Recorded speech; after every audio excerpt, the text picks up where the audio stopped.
Hello everyone! Kumusta kayo guys? How are you all? Oh wait, I forgot. Guys, today celebrates our 2 years anniversary making travel updates. What? It's been 2 years. Amazing. I was here when quarantine was still 14 days and now it's 0 as long as you're fully vaccinated. I'm looking forward to that day when I say no more quarantine for everyone, no more PCR testing, no more One Health Pass. But that's for the future. For today, I have something to share. This is important to One Health Pass. About One Health Pass, let's start it with that. Please guys, when you register, make sure that as soon as the QR code or the barcode is shown on your screen, screenshot, take a picture and save it. Why? I've noticed and I've been receiving messages from people, Jennifer, I registered to One Health Pass and it's been a day, 2 days, and I haven't received my confirmation email, a copy of my QR code or barcode. I'm waiting. Guys, I've noticed this as well when I registered last week. They are no longer sending confirmation emails or a copy of your QR code or barcode. No, it's no longer sent. And this is why, guys, when you register, screenshot or take a picture, save it. Don't rely on the email because it may not come. Some people message me, Jennifer, I registered and I didn't save a picture of my QR code and I've been waiting for the email. Well, it's not gonna come. To those who registered and failed to secure their QR code or barcode, those who failed to save it, if you don't have your QR code or barcode or even your transaction number, you have no choice but to make a new registration. Okay? This is for those who already registered and did not save their QR code or transaction number. You have no choice but to make a new registration. Well, this is also commonly asked, Jennifer, I made a mistake on my One Health Pass registration, or Jennifer, my flight was rescheduled and now I have a new arrival and departure date. Or Jennifer, I forgot to upload my vaccination proof, or I forgot to upload my negative test result. Can I edit it? No, you can't edit it. The only thing that you can edit once you finish registration is your personal profile, which contains your last name, first name, middle name, suffix, birth date, passport number, email, your address. That's the only thing you can edit and update on One Health Pass. That is through my profile. Yeah, but other information like travel details, vaccine info, negative test result, no. You cannot change it, you cannot update it. So if you made a mistake or something has changed, well, you need to make a new registration. Don't worry, it's totally allowed to make a new one. Now, new IATF chairperson. Not totally a new chairperson, but temporary.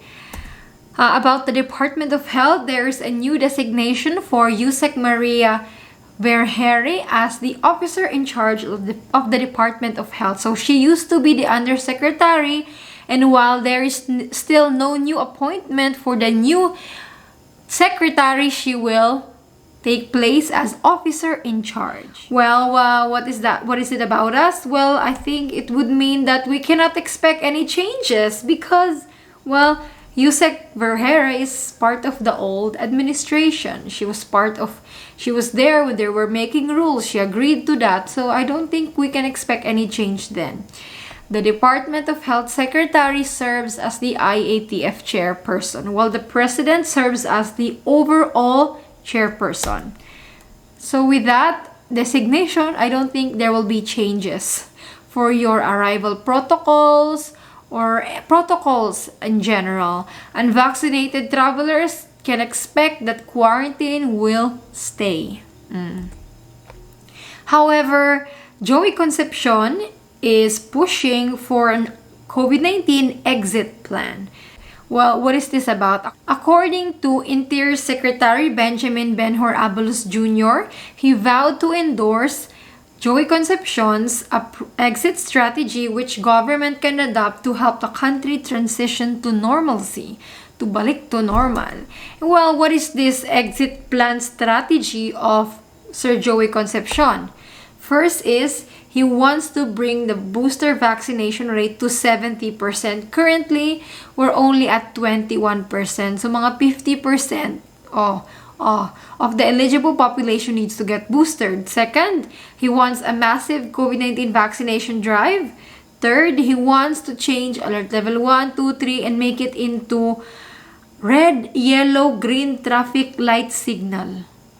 So, it's easy to understand to people. And lastly, he wants to reward those regions with good pandemic status with relaxed rules on wearing masks. I think this is what we want as well, to lose the wearing of mask rule, to lift the mask rule at least for outdoor open spaces. I agree with Governor Gwen. The reality is many people are no longer wearing masks, especially in outdoor where no one is guarding, where there are no police. This is also in preparation for the resumption of the face-to-face classes in the Philippines. You know, guys, in the Philippines, we're still not back to normal. Children are still not back in school. And I'm really worried about the future of our children here in the Philippines. The longer that they are not in school, the higher chances of teenage pregnancy, well, children going into labor to work, children not going back to school. There has to be face-to-face classes talaga. Anyways, that's all the update about the Philippines. I have made this summary yesterday po, and I just want to remind you on the entry requirements to the Philippines.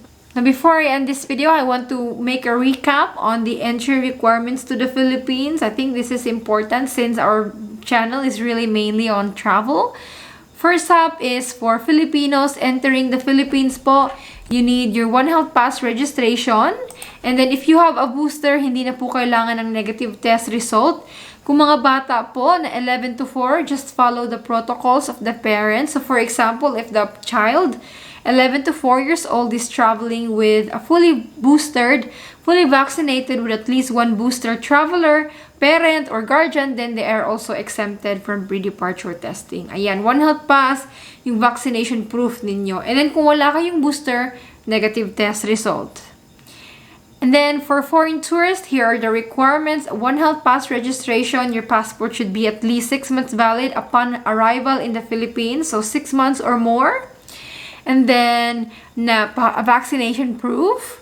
The negative test result if you don't have a booster. And then a return ticket of not more than 30 days if you're coming as visa-free.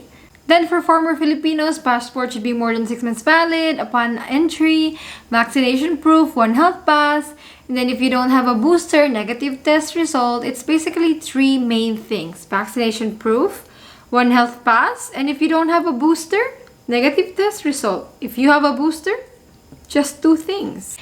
And then old Filipino passport or birth certificate, more likely hindi naman yan nahahanapin, pero it's best to have it. The best kung meron ka. Just in case may maghanap ng return ticket, and then kung wala ka, pwede mo yung ipakita.